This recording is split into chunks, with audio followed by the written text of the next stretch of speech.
ꯃꯌꯥꯝ ꯉꯁꯤꯗꯤ ꯑꯩꯈꯣꯏꯒꯤ ꯆꯦꯅꯦꯜ ꯑꯁꯤꯗ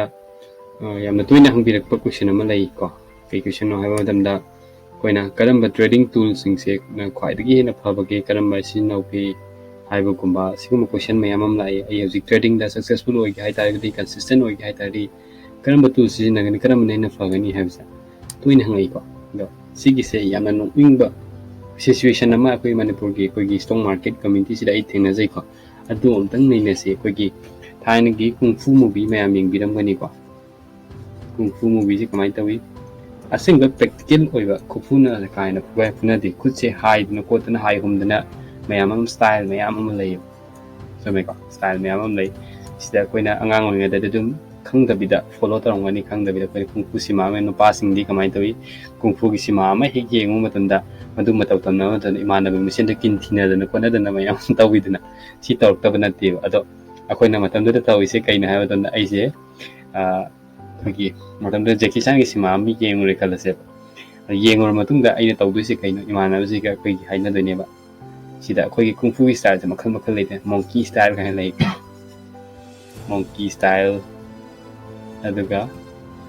snake style aduga eagle style si miyam se sanga de lormo yoming style mo loi thole ada akoina tawdise drunken boxing gaina ga yengro ka di kaino adugu ma taw tamdana akoigi amaga thingaina dana ai snake style na heli monkey style na heli kaina ga fugaina bai ta tawe do sima si da su ngai kung fu sima su sa man do adugi pibam du dum doye haidi style amadagi henba advantage oiba adum sima se dum ole last akoina khangbi yap si dai learn to ya ba pot kari no have the jing si ko akoi sigi sengo sengna haibda adudi sima ni ko practical oibna te khut ke se panghai hai na style taw ga phu phuna bse sengna hai ge hojik ti ke doi mixed martial arts hai MMA haibam thulei ba mem khangani MMA ko wai si keno loinamak sigumba style mem si dei kana ba practical oiba ko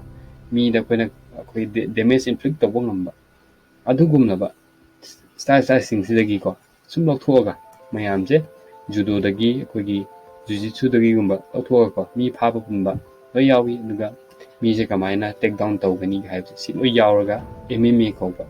masana ma puthoe style am puthoe adubu si practical adum oi ko haidi real life ta oi targa su yengnaro kan da su adum practical oi adu somna kanda mu yengse monkey style tawraga snake style tawraga kanda phunage tawgana mina somna kanda chingna thona gadi sai so bom para pakana kala gadi upai sunai de wako bom para kala gadi upai sunai de ne dina an street ta chana ba yaba ki practical oi ba yaba haitare style ama deibu ogira mayam lo salaga ko akoi mixed martial arts haib se puthora ini samana na koi trading da su pedawi market profile gi kharam na hai market profile are superior hai ko kharam na hai volume profile hendi lo kharam na hai option chain hen kanai ga hai mayam ama lei ko option gi chain ne kanai hai ba kharam na hai price action ne hen superior oi aduna tabida koi forex anaba kangu gi na ICT hai bam lei ICT ga YCO ki principle sinab hen kanai then VSC sinab ne hen kanai ka si me abs lo na mai kana ba mo ne magi manungi logic mo lei je ko market profile gi logic am lei learning me tongan lei je kana banu hen kanai sigi learning market profile de su learning of thokpa koi tobi ai se ka aduga volume profile de su learning lo bi yani ICT de su learning lo bi ai supply and demand trading de su dum learning lo thok bi ai aduga aige isa ga sana ba mixed martial arts ko MMA gumba ko koi fighting style hai ta trading style ma puthok mathau tai trading style am adapt to go si mi atu loina khangmu mathau ta ga dra hai ga di koi market profile loin khangmu mathau ta bra nan koi ngai gi option chain khangmu mathau ta bra ICT se loina khangmu mathau ta bra hai ga di loina khangda su ai but kana basing do adu loksal laga na hin kanai hai bi wane ko adu sida koina sigi class am volume profile class am yawi then market profile class am mai minimum da koi 30 hours de koi spend doi ko 30 hours the minimum de koi dam webinar amada adum lange adu akoina lawri ba kana basi kaino 1 hour ki kana ba tani ba law ana sigum ba se 1 hour muki kana ba law woi wani du 30 hours famna mata manghali ni ko aduna akoina muk sida mangu ba learning tawri ba miyam sa ai masa khainai kai learn tawri market profile de kai learn tawri volume profile de kai learn tawri then YCO ki principle de kai learn tawri hedo ai video se am ten tak point sema ga thagal la pe ni khali ko ado ꯑꯩꯒꯤ ꯚ꯭ꯌꯨꯋꯔ ꯑꯌꯥꯝꯕꯗꯤ subscriber ꯑꯣꯏꯗꯦꯀꯣ ꯁꯤꯒꯨꯝꯕ content ꯐꯖꯕ ꯃꯌꯥꯝ ꯊꯥꯒꯠꯂꯀꯥꯟꯗ ꯃꯤꯁ ꯇꯧꯈꯤꯗꯣꯏ ꯁꯔꯨꯛꯄꯨꯗꯤ subscribe ꯕꯇꯟꯗ ꯅꯝꯁꯤꯟꯕꯤꯌꯣꯀꯣ subscribe ꯇꯧꯕꯤꯔꯣ ꯑꯗꯨꯒ ꯍꯥꯏꯔꯤꯕ ꯚꯤꯗꯤꯑꯣꯁꯤꯡꯁꯦ ꯑꯩ ꯇꯞꯅ ꯊꯥꯒꯠꯂꯛꯀꯦꯀꯣ ꯍꯥꯏꯗꯤ ꯑꯩꯅ 30 ꯑꯋꯥꯔ ꯆꯪꯅ ꯌꯥꯎꯔꯨꯕ 72 ꯑꯋꯥꯔꯁ ꯍꯦꯟꯅ ꯆꯪꯕ ꯋꯦꯕꯤꯅꯔ ꯂꯩꯔꯤꯀꯣ ꯁꯤꯗ ꯌꯥꯎꯔꯨꯕ ꯃꯌꯥꯝ ꯁꯤꯒꯤ ꯅꯣꯂꯦꯖ ꯃꯌꯥꯝꯁꯦ ꯑꯩ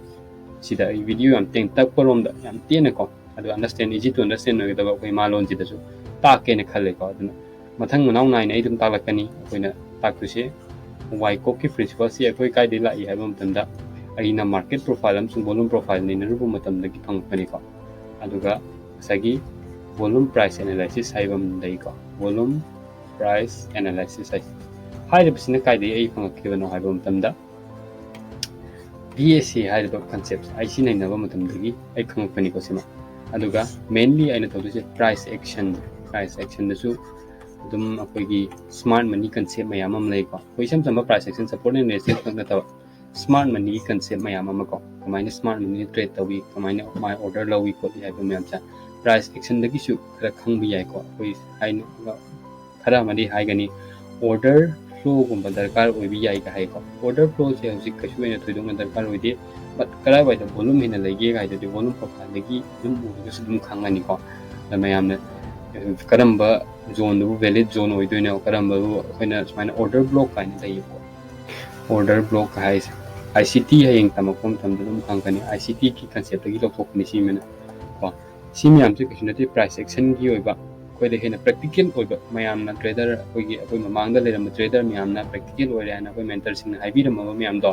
punjal laga akoi gi mixed martial arts kumba trading oiba methodology ma semgat chi